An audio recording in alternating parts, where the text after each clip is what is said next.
On Christmas Eve, my mother screamed at me for not folding napkins for guests, while I was in the middle of closing a $5 million merger. But when one of those VIP guests stood up, shook my hand, and called me boss, the room went silent. That night, everything changed, and my family finally saw who I really was. I never imagined that the girl they once called the burden would grow into the woman signing seven-figure contracts from her penthouse office. Growing up, I was always the one in the background. My parents made it very clear that my older brother Nathan was the golden child. Everything revolved around him: his sports, his grades, his milestones. When he got into Stanford, they threw him a party with over 100 guests. When I got into community college on a scholarship, my mom said, "Just don't embarrass us." I stopped trying after that. It wasn't just favoritism. It was calculated, intentional exclusion. They treated me more like help than family.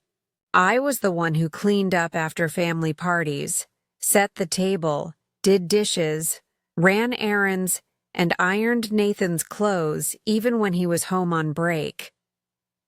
My mom would bark orders, and if I hesitated, she'd guilt-trip me about how hard she worked and how I never appreciated her sacrifices. At first, I thought I was imagining it. I thought maybe I was being sensitive. But by the time I turned 16, the truth was loud and clear. I was a maid in my own home. I remember one winter, I had the flu so bad I could barely stand. I was burning up, shaking, nauseated. My mom handed me a mop and told me to clean the living room floor before guests arrived. I begged her for rest. She looked at me with cold eyes and said, "Do you want to live here or not?" That's when I started keeping track, not of my chores, but of the way they made me feel. The manipulation, the shame, the neglect.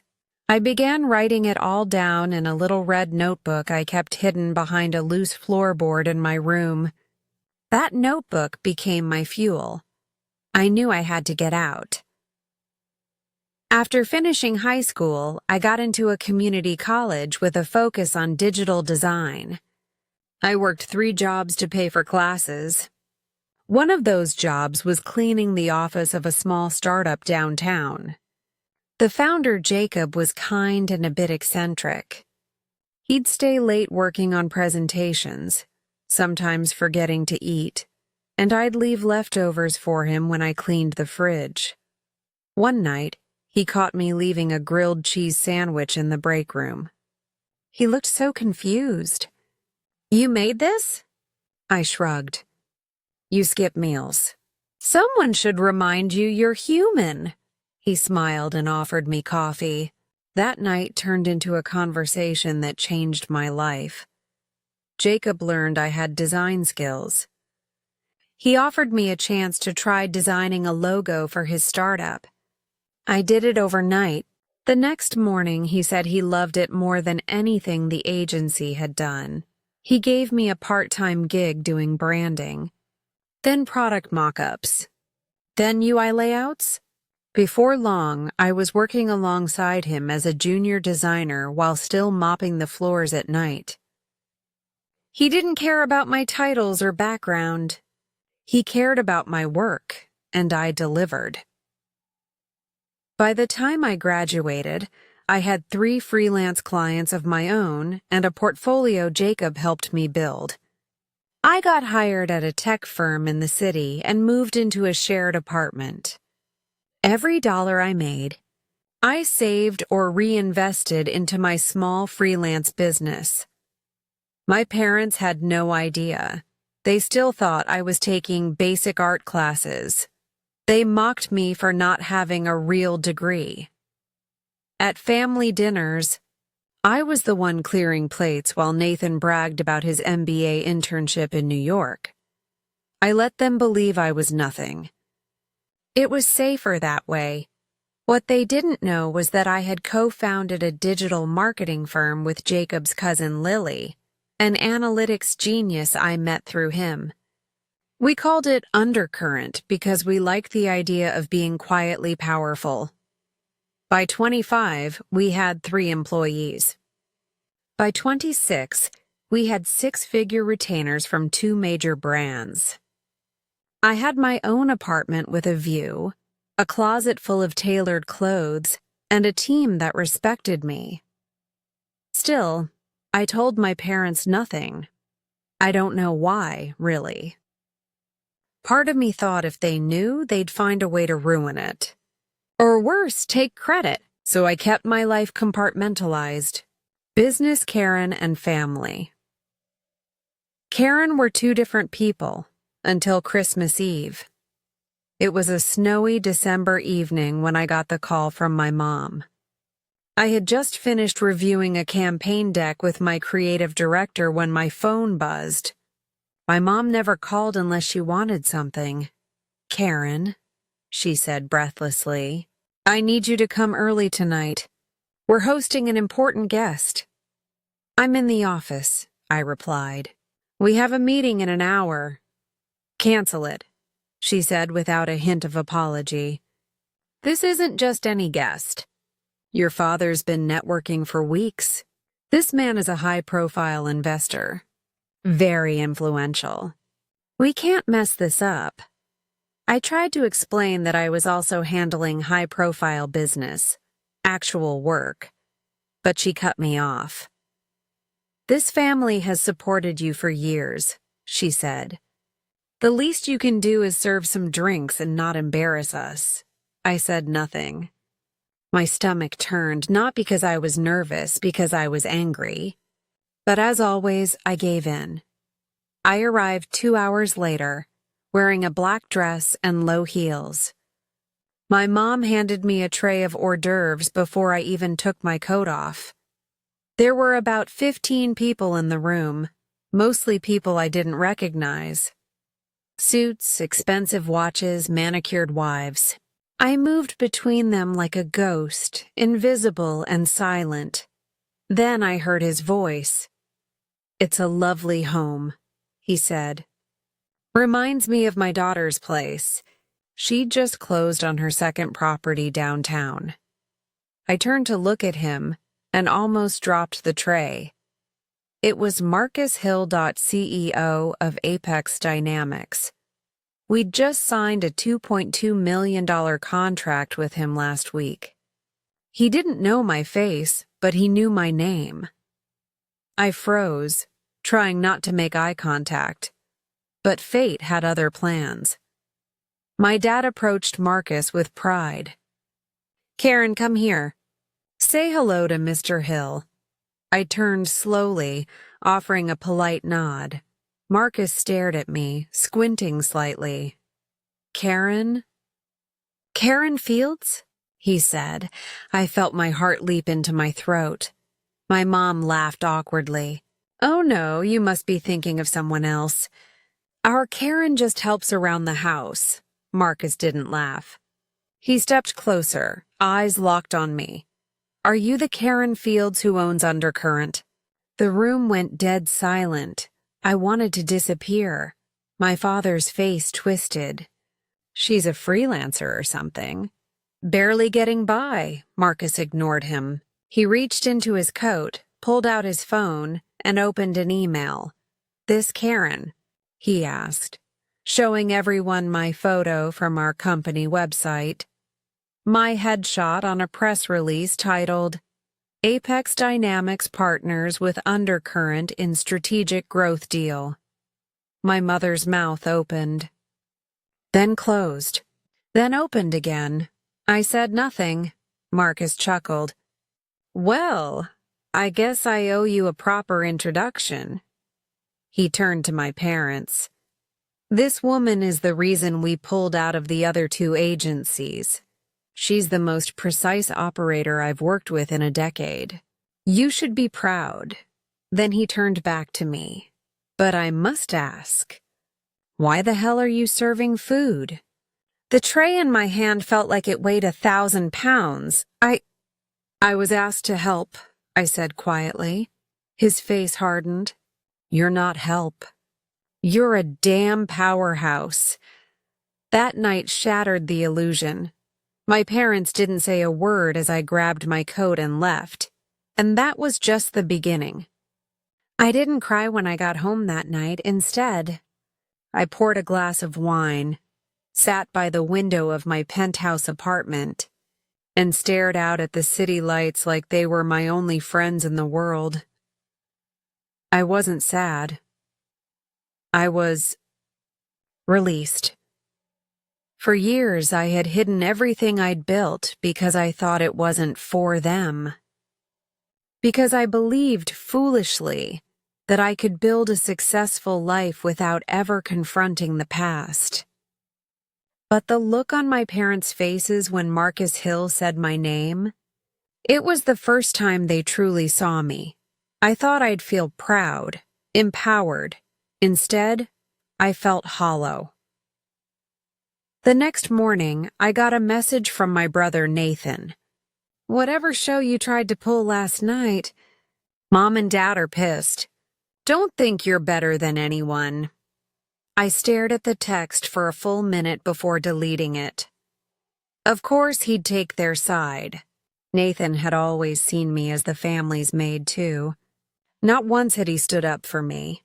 Even as a kid, he'd shrug when I was scolded or overworked. He liked being the favorite. It made him feel superior. Still, part of me hoped that after what happened, after hearing Marcus speak the truth, there'd be a shift. Instead, the silence from my parents lasted days. No apology. No curiosity. Nothing. But the world outside my family was buzzing. That Forbes piece Marcus had referred to?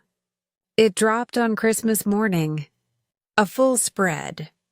The quiet disruptor, Karen Fields, co-founder of Undercurrent, is redefining digital power. I didn't even know they were putting me on the cover. My phone exploded. Investors, agencies, recruiters, old classmates, even a couple of exes who suddenly wanted to catch up. I ignored most of them. I had a business to run, but then Lily, my co-founder, called. "Girl, we need to talk," she said the second I picked up. I laughed. "Morning to you, too.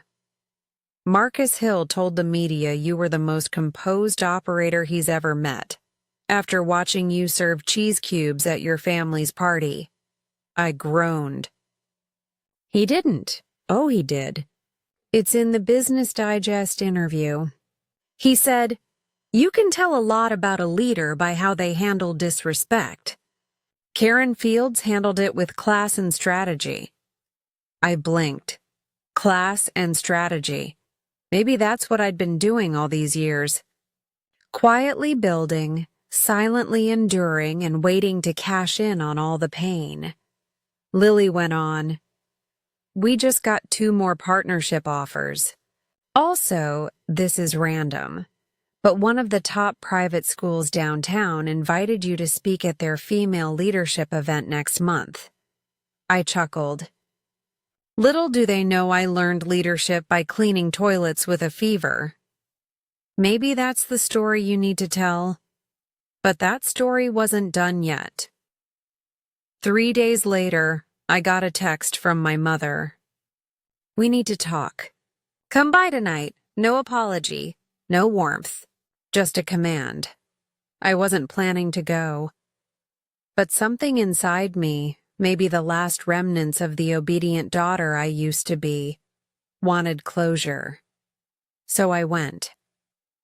When I walked into the house, it felt smaller than I remembered, more suffocating. My mom sat at the dining table, flipping through a thick manila envelope. My father stood near the window, arms crossed. They didn't even offer me a seat. "What is this company of yours?" my mother asked sharply. I blinked. Undercurrent. She narrowed her eyes. Don't get smart with me. I mean, what is it really? A scam? A front? How did you afford that apartment? I was stunned.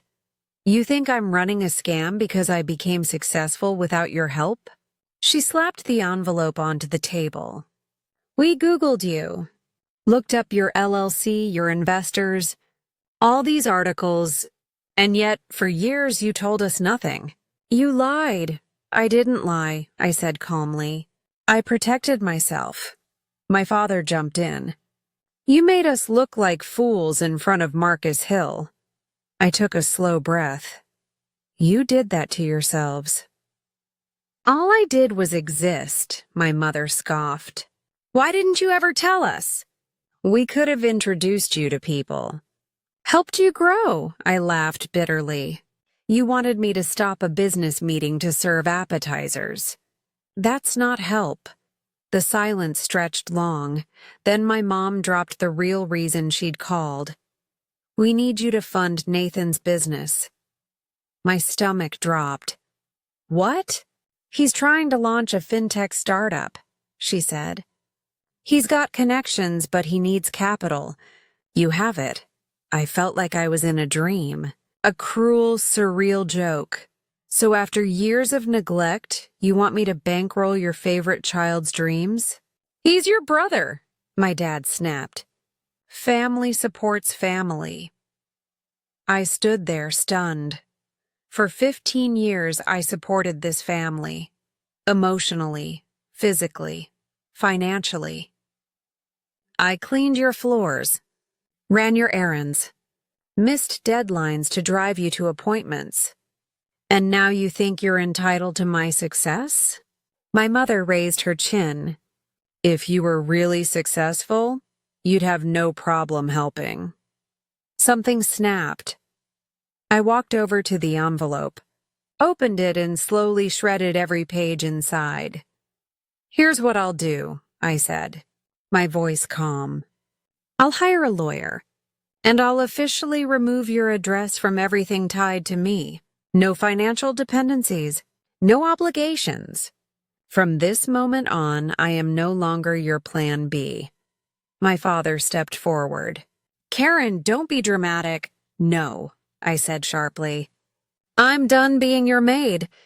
Your punchline. Your last-minute server when guests arrive. I walk to the door. And Nathan, if he wants funding, tell him to earn it. After that night, I went completely no contact, blocked numbers, emails, everything. They tried a few times to guilt me. Nathan even posted a cryptic rant on LinkedIn about jealous siblings who forget where they came from. I didn't respond, but the universe did. 3 weeks later, an anonymous tip came in about Nathan plagiarizing his pitch deck.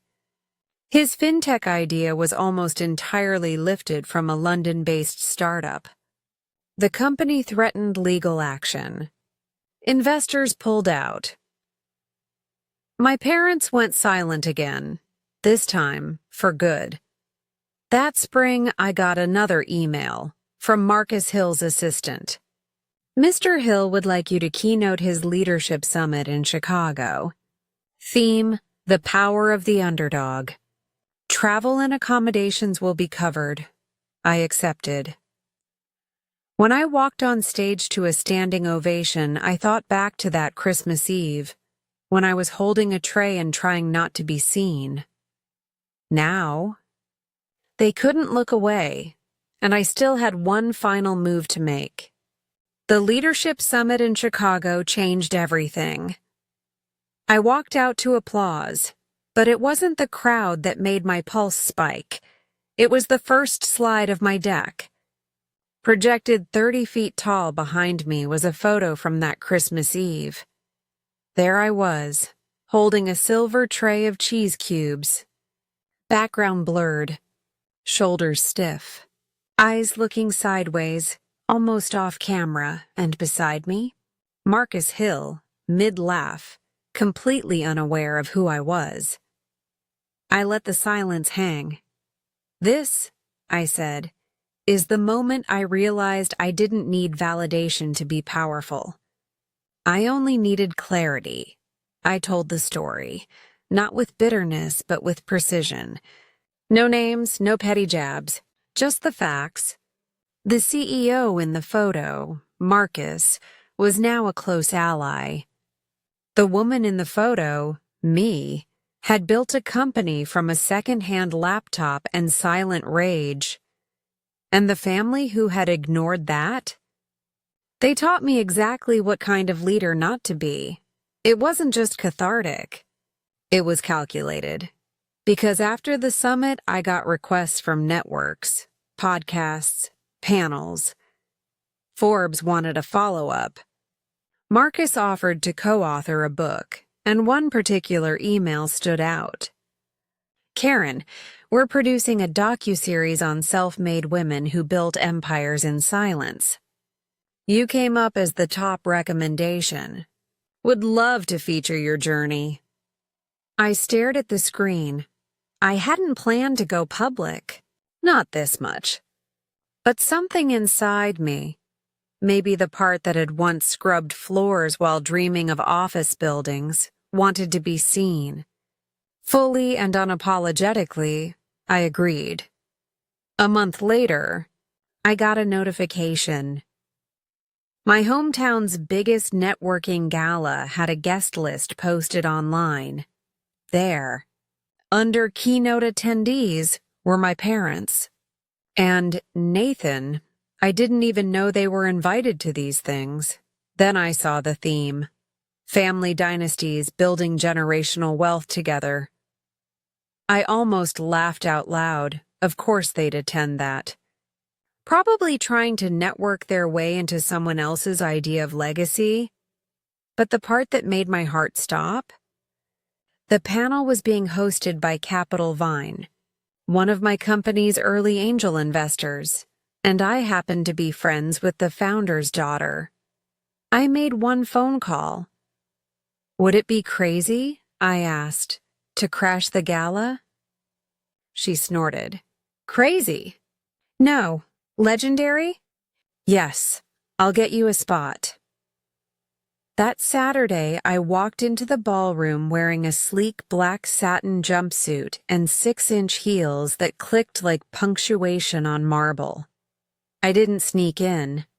I arrived. The lights dimmed as the keynote began. My parents hadn't seen me yet. I took a seat near the front, quiet, observing. The panel began with small talk. Then, the moderator turned to my parents. Mr. and Mrs. Fields, you've raised not one but 2 ambitious children.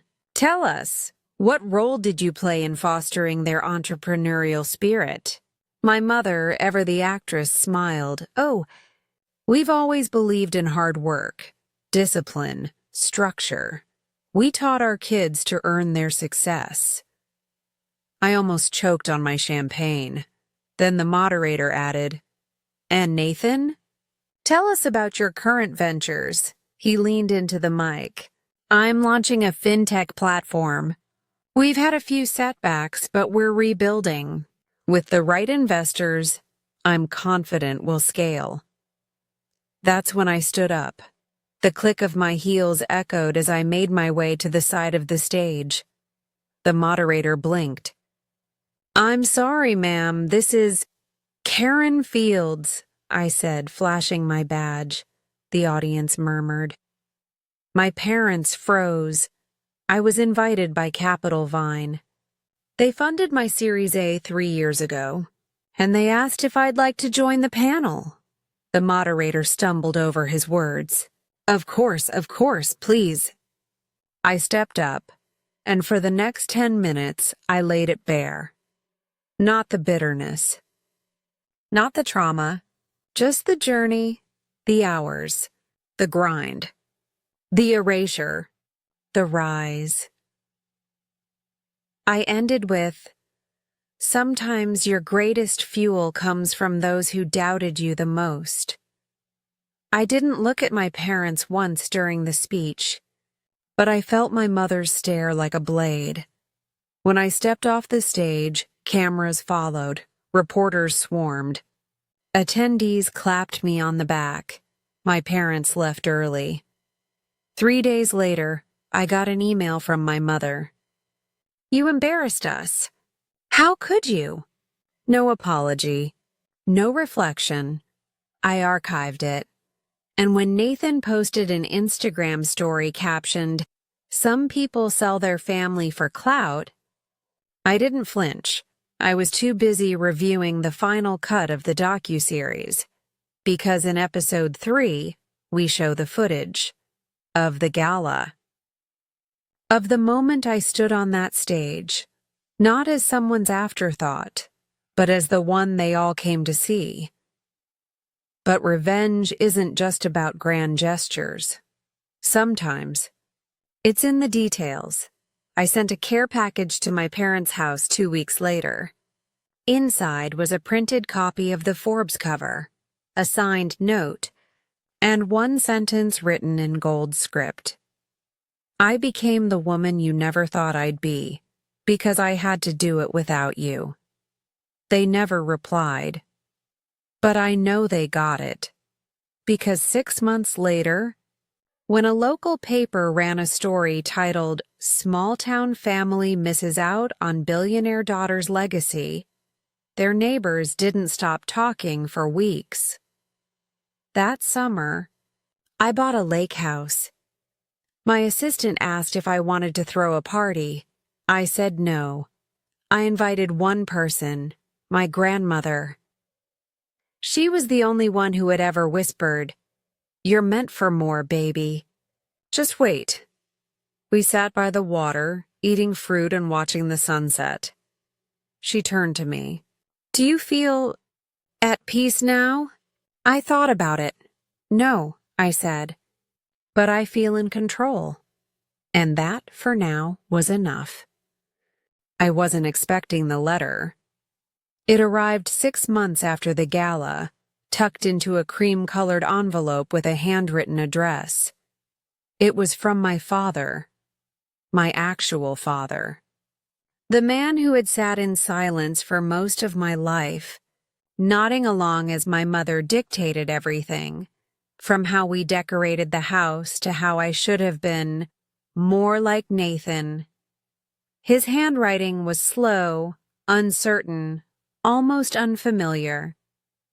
"Karen, I don't know what to say except I saw you." That night. I didn't see you before, not really. I think I didn't want to because it made me feel ashamed. I stood by while you carried weight no daughter should. You have every right to hate us. I just wanted you to know. I'm proud of you. I really am. It wasn't an apology. Not exactly. But it was human. I folded the letter slowly and set it in the drawer of my desk. I didn't know what to do with it yet, because something else had just surfaced. It was a phone call from my attorney. "Karen, you're not going to like this," she said. "But you need to see it." She sent over a copy of Nathan's new investor pitch deck.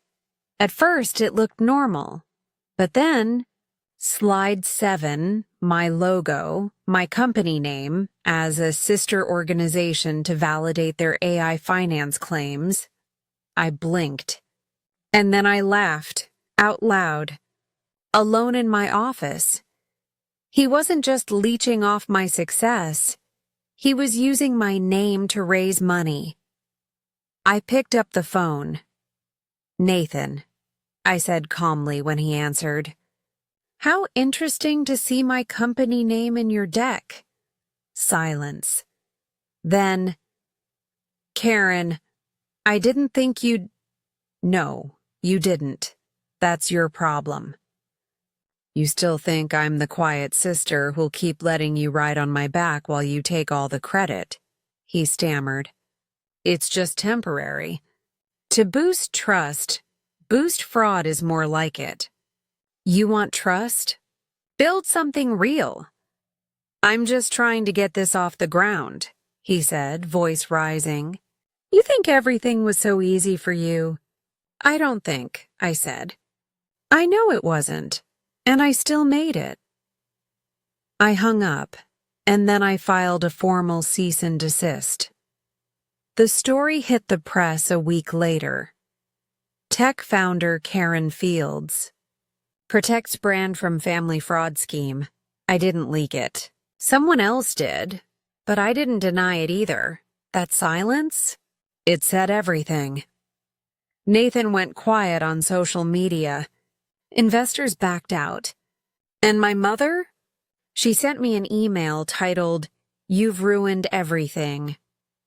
I never opened it. I had to learn something in all of this. That power isn't about revenge or proving everyone wrong. It's about choosing your peace over their noise.